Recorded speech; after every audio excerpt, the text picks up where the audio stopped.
Thank you for joining me. I'm glad to see you here in the meeting room today. My name is Jerrel. Today I would like to share with you some information and insight into the distribution of review codes for video games. Today we'll be discussing in particular Dragon Age The Veilguard. Recently we have seen a number of content creators and online reporting outlets and reviewers reporting that they did not receive review codes for Dragon Age The Veilguard, and that only strong supporters of the upcoming game are receiving review codes in order to play the game early and provide reviews for people to see on the internet. We have people that believe that perhaps they are being excluded from this because Dragon Age does not want to have negative reviews for their titles, and I want to provide some insight information onto that. This video is neither a defense nor an attack toward Dragon Age The Veilguard. So, how this situation works is that for each platform on which you would launch a video game, you receive a limited number of review codes.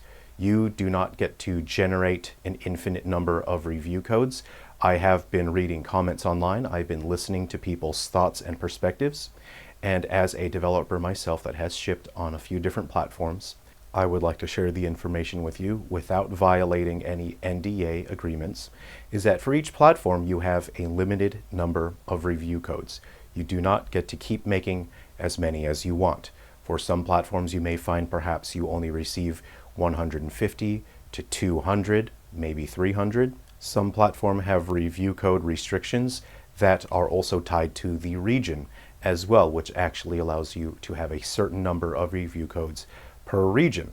So in this situation, the publisher that is managing Dragon Age The Veilguard is looking to distribute codes in a favorable manner. I would not say this is untoward behavior.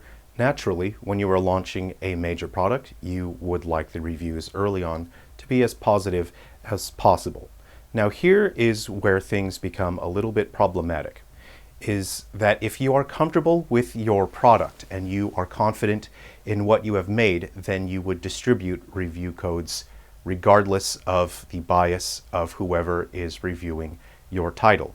If you are confident in your product and you are certain that you can win over the hearts and minds of the people who play your games because you've created the game to be accessible for whoever the game is targeting, and it is designed to be a fun experience, and there is nothing in the game that you know would outwardly upset people just off the bat, then you would not worry about to whom you distribute your review codes.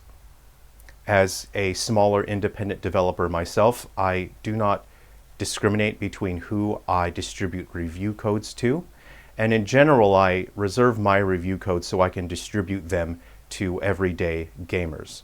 I know that some gamers out there like me have very limited time and limited budgets for games, and so I try to seek out people who perhaps have been going through a bit of a difficult time and have not been picking up games recently, and so I try to share my review codes with people who just could use a pickup and enjoy a game and put a smile on their face for a while. So as a smaller independent developer, your strategy for the use of your review codes is very different from a multi-million-dollar company. Larger companies like those that produce and publish Dragon Age The Veilguard need to be much more careful. If they are producing a product they know that will upset people and that will garner reviews that will have negative things to say because of the content they understood they put in the product, then they need to be very careful about to whom they distribute their review codes early on. And so that is the information I want to share with you today, is there are in fact a limited number of review codes per title, and that we cannot just keep giving out as many review codes as we would like. Thank you very much for listening. Have a good day.